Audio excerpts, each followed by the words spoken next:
Okay.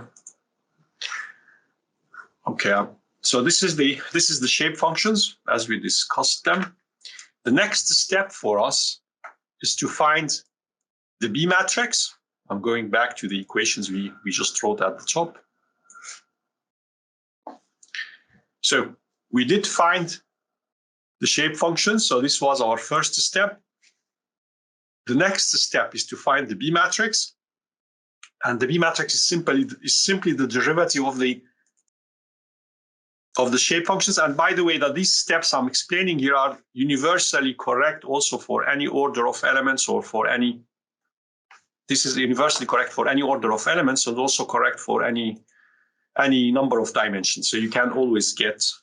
I just opened the chat so I can see any messages from you. Okay, so these steps are universally, as I said, universally correct for any type of elements you wish. If you're talking about 2 or 3 dimensions, you follow exactly these 3 steps. They are always correct. So the next step is to find the B matrix. The B matrix is just the derivative of the shape functions. I'm just going to write down the derivative of the shape functions here. I have them, so I just need to derive them. So the B matrix is the derivative of n1 with respect to x, n2 with respect to x, and n3 with respect to x. Now, the first shape function is 2x squared over L. So the derivative of that, probably just write the derivative underneath each one of these.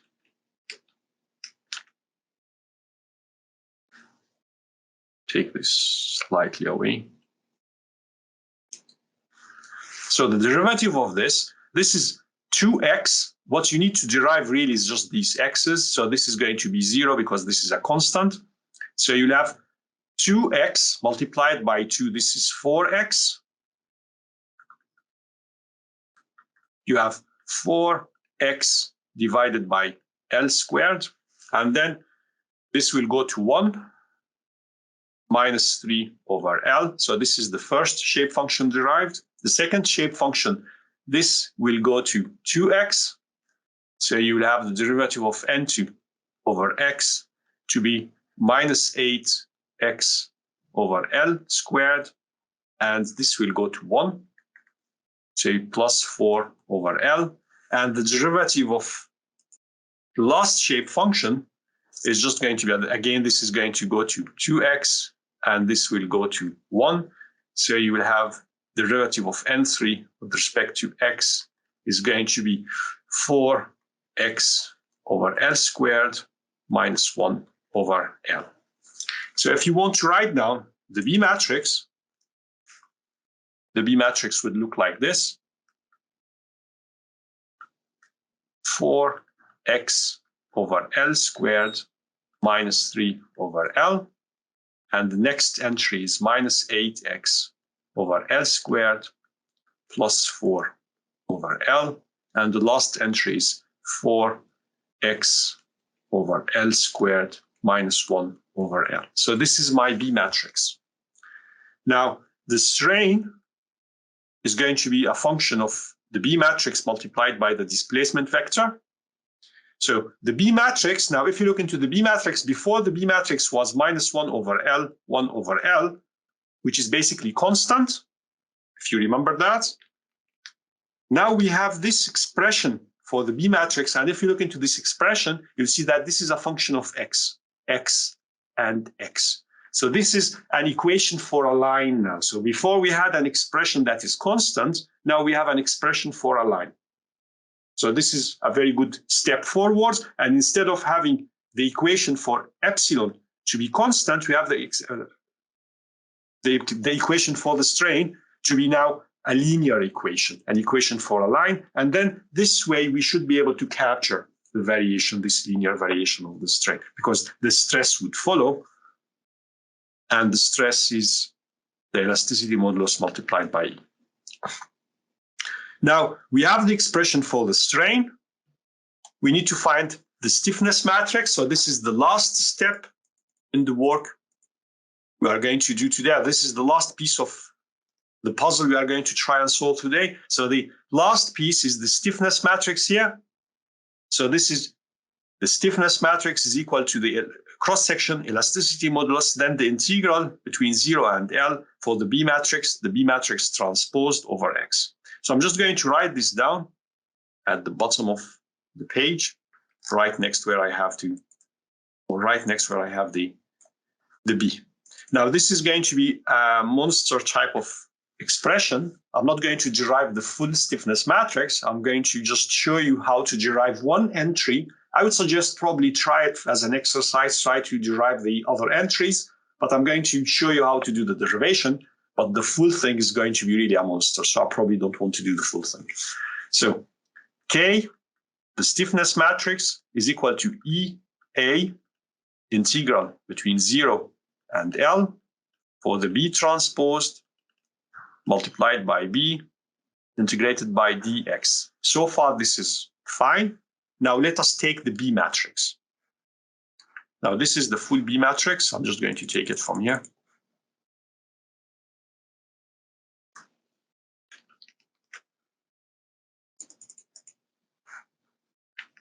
Just going to put entries where they belong, all right? I'm writing the expression to the full size of it. So this is the B matrix. This is this guy here. And then I need to do the transpose of the B matrix.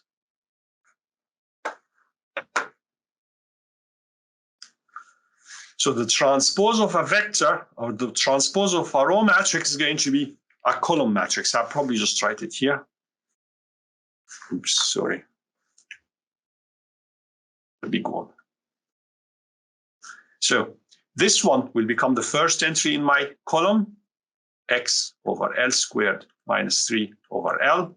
The second entry is minus 8x over L squared plus 4 over L. The last entry is 4x over L squared minus 1 over L. So this is the B transpose. So this is the B transpose now. And this is a 3-column, or this is a 3-entry row multiplied by a 3-entry column. So in this case, the resulting matrix is going to be 3 by 3. So the first entry in this matrix is going to be the multiplication of this one with this one. I'm going to come back to that after I write the rest of my expression. Okay, so this whole big thing is integrated between 0 and L and multiplied by AE and is equal to my stiffness matrix. The new stiffness matrix, obviously, is the integral over dx. Now, the integral of a matrix is the integral of all the entries inside the matrix. So what I'm going to do, I'm going to, first of all, multiply these and then integrate each one of these entries. So if you look into the first entry here, this is this one multiplied by this one. If you look into the second entry is this one multiplied by this one. And if you look into the last entry, that this is this expression multiplied by this one. So you need to do the same thing for this one, and this one, and then the rest of it. So you have 9 entries now. Each one of these entries is this expression multiplied by this and integrated between 0 and L. So what I'm going to do just this one here. I'm going to take it, integrate it, and find the entry and insert it in there. Then I'm going to show you the full thing. I'm not going to derive the full thing. It's just going to be a lot of time to do that. Okay, and it's very similar to what we have done. So the first entry is basically, probably use black for that. So it is 4x over L squared minus 3 over L multiplied by 4x over L squared minus 3 over L and integrated between 0 and L over dx. So this is going to be my K11. So this is going to be my first entry. Now, obviously, this is multiplied by AE. I'll probably just write AE as well. AE is equal to K1, 1. So this is the first row, the first column of the K matrix. So this is why I wrote the coordinates of the first column and the first row. So this is K1, 1. This is this entry here. It's K1, 1. All right. Now, I just need to expand this multiplication and integrate between 0 and L. So this is what I will do. Is A multiplied by E, integrated between 0 and L. 4x multiplied by 4x over L squared, and L squared is going to be 16x squared over L to the power 4. And if I make any mistakes, just correct me. 4x over L squared multiplied by minus 3 over L. So this is going to make it minus 12x over L cubed. Now the second part, minus L over L, so minus 3 over L multiplied by 4. This is again minus 12x over L squared. And then minus 3 by minus 3, though this is plus 9 over L squared. See, I said if I made a mistake, you correct me. L cube. Yeah, exactly. All right, so I'm going to add these guys together and then integrate. So minus 12 and minus 12, this is minus 24. Minus 24x over L cubed. I'll move these guys closer. And then the integral is just going to be, this is going to be cube. So it's going to be x cubed over 3. This one here is going to be x squared over 2. And here I have no x, so this is going to be an x. So this is a constant. The integral of that is going to be an x.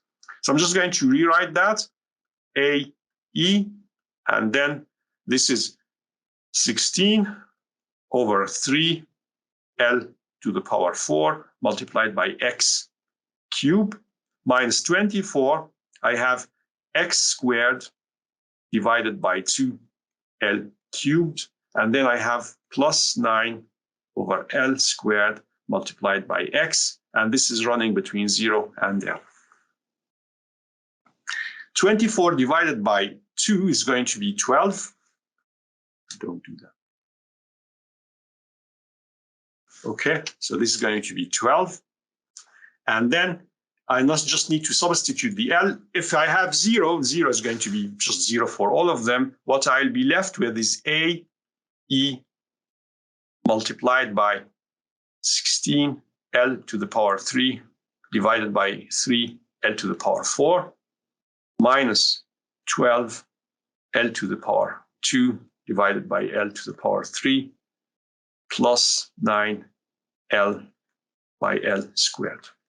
Minus 0, obviously, if you want to be using an exact thing, but the 0 is going to cancel out. So the L will go away with the square, the L square will go away with the cube, and the L cube will go to the power 4. Will go away with the power 4, so I'll be left with AE multiplied by 16 over 3 L minus 12 over L plus 9 over L. So to make it possible to add them, I'm just going to multiply this by 3. So this will make it 36. Obviously, you have 3 here, and then this will become 27. Oops. Over 3. I'll just, so 36 minus 16, this is 20, 27, or 20 negative, 20 negative plus 27 positive, though this is going to be 7 positive. So it is going to be 7 over 3L, right? This is correct? Okay, yes. So I will just check if we got the correct answer in the presentation. Yes, it is. So it is 7 over 3EA over L, or you just write it in the matrix form in this way. So it is 7, and you need to, of course, multiply it by EA. So this is the first entry in my matrix. So this is the entry K11 here, and it is 7 over 3L multiplied by EA.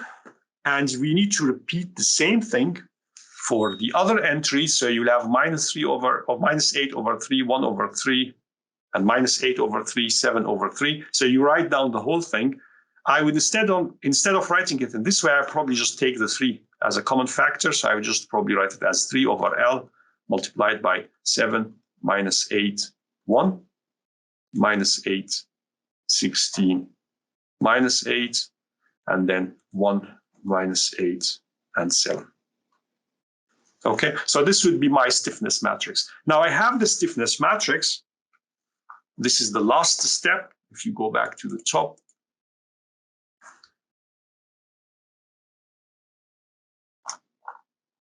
I said you have the shape functions, you have the B matrix, and you have the stiffness matrix. So now you can use this element to solve any problem.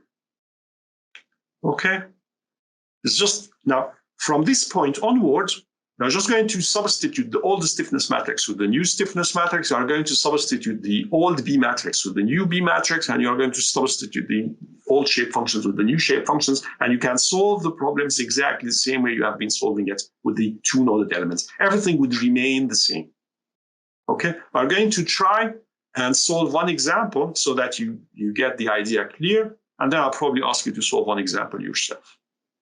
Okay, so let us go back to the presentation. So this is an example. This is a very simple one.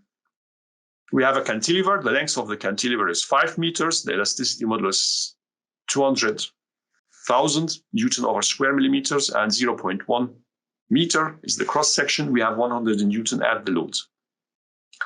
Now, we are going to solve this problem. I need to go back to my OneNote.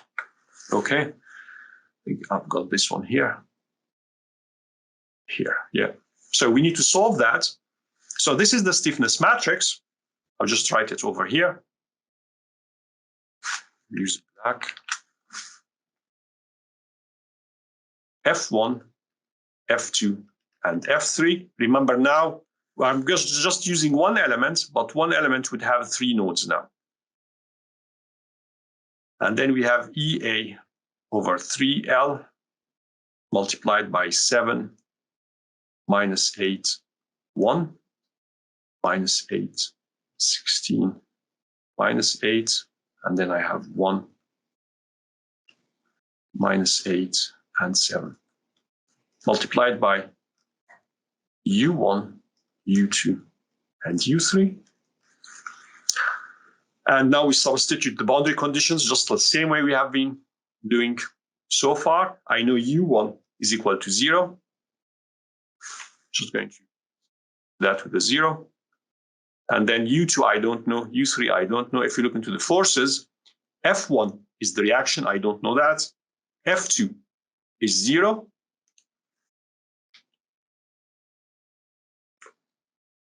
And F3 is the force I have at the tip. I'm just going to replace it with an F. For the time being, I'm just going to leave the 100 to the end. I'm just going to substitute the 100 at the end. Okay, so just the same procedure we have been following so far. I have 0 here, so I just can remove the first equation and the first column associated to that. I'll be left with the reduced system, so I can solve it using the reduced system. It's just cheaper to do. So 0 is equal to EA over 3L multiplied by 16 U2 minus 8 U3. And then I have F is equal to EA over 3L multiplied by minus 8 U2 plus 7 U3. Now I have 2 equations with 2 unknowns to solve. The 2 unknowns are U2 and U3. And this is relatively easy to solve. I just multiply this equation with 2 and add both of them. So this is going to result into 2F. And then the 8 would become 16 and the 7 would become 14.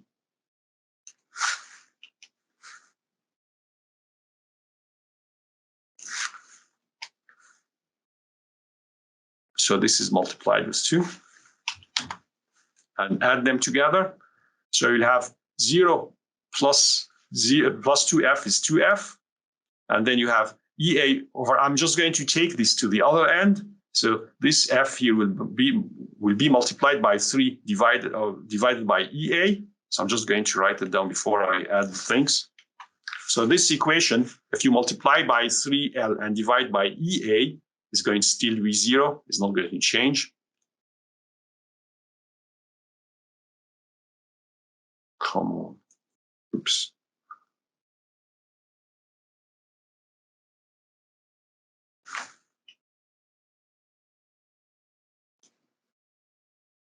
This one, if you multiply it with the left-hand side, it will become 6FL divided by EA.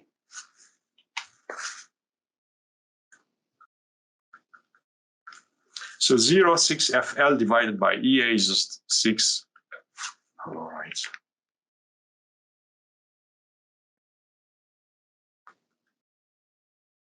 Is equal to 16 minus 16 is 0. Minus 8 plus 14, this is plus 6, right? Plus 6 U3. The 6 will cancel away with the 6, so we will be left with U3 is equal to FL divided by EA. And this is the value of U3. You can use the first equation if you want. If you look into the first equation, you will see that 16U2 is equal to 8U3. Or if you want, U2 is going to be 8 divided by 16 U3, or basically you can write U2 is equal to half U3. And since U3 is FL over EA, U2 is going to be FL over 2 EA, and then I have the value of U2. So I've got that as well. So I have the value of U2 and U3. I can go back and use the first equation, which is this one here, is 7 multiplied by 0, U2 multiplied with minus 8, and U3 is multiplied by 1. I'm just going to write them down. Minus 8 and 1. F is equal to EA over 3L multiplied with minus 8 U2 plus U3, right? Minus 8 and 1, yeah, this is correct. And then we have the values for U2 and U3, so this is going to be EA over 3L multiplied by U2 minus 8 F over L over 2 EA. And then we have U3 is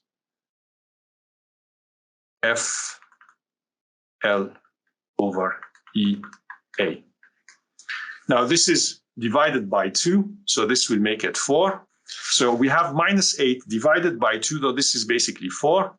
I'm just going to remove the 2 and the 8 and write 4. So it is minus 4 FL over EA plus FL over EA. So this is going to be minus 3 FL over EA.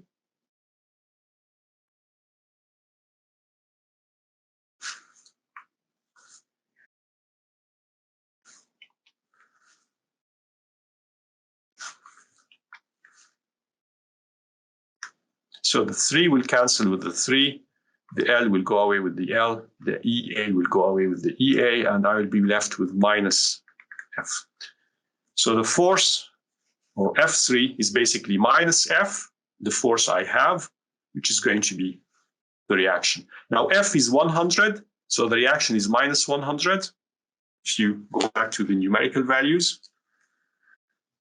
F is 100, this is 200,000, and this is 0.1 meters. So I'm just going to substitute the numbers in there. So this is basically, I'll probably just do the U3 and then divide it by 2. It is 100, the length is 5 meters, is 5 meters. I'm just going to convert everything into So this is in meters, so I'm just going to convert it into millimeters to have everything in millimeters. So this is 5 times 1,000 divided by E is 200,000 Newton over square millimeters, and A is 0.1 meters, so I need to multiply it with 10 to the power 6. So these 2 zeros will go away with these 2 zeros, the 1,000 will go away with the 1,000, and this will go away with 0.1 to become 10 to the power 5. So I have 5 divided by 2. This is 2.5 multiplied by 10 to the power minus 5. And this is given in millimeters. And U2 is just the same number divided by 2. So I only have to divide this by 2. So this is 1.25 10 to the power minus 5 millimeters. Now, if we look into the solution, I think we got the correct answer. So it is 2.5 10 to the power minus 5, 1.25 10 to the power minus 5. Sorry, it is F1. It is not F3. We are using the first equation here. So this is F1, right? This is the reaction. This is the reaction at this point here. So this is where you have the F, right? So it is minus. This is multiplied by a 0. This is multiplied by minus 8. This is multiplied by 1 over 3. It's written F3 here. It is not F3. Oops. Yeah, this is meant to be F1. Yeah. We have used the first equation, not the last equation. Or for the time being, I want you to try and solve an example yourself. We are going to go back to this example. And then in this example, I want you to solve it using these 3 noded elements, okay? We solved this example in the past, if you remember. I probably just open the first lecture notes. So if you remember, we solved this example in the past, but instead of having things in the horizontal direction, we had it in the vertical direction. So still the same load. If you see that this is the load, cross-section and length and the elasticity modulus are the same, but instead of having it vertical, we are going to have it just in the horizontal direction. See, still the same thing, okay? So E and A are the material properties. So I want you to solve this example. Just follow the same steps we have done.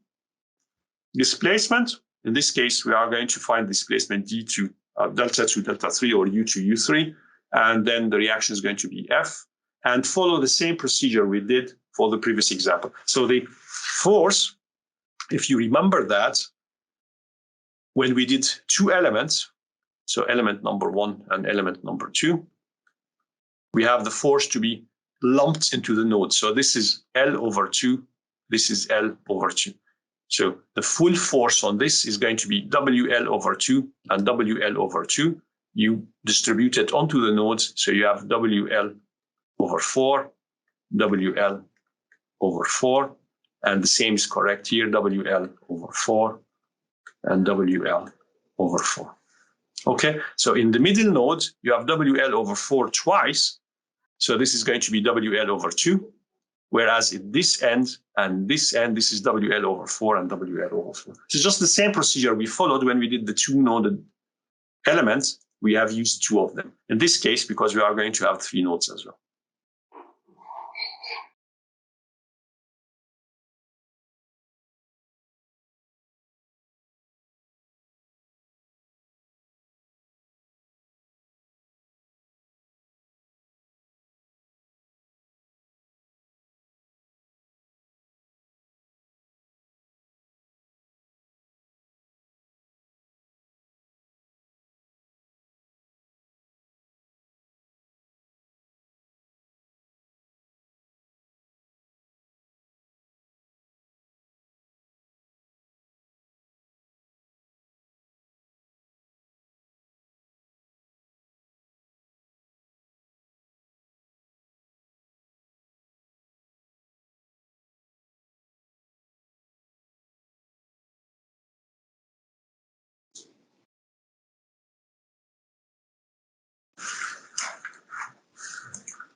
Okay, so these are the answers.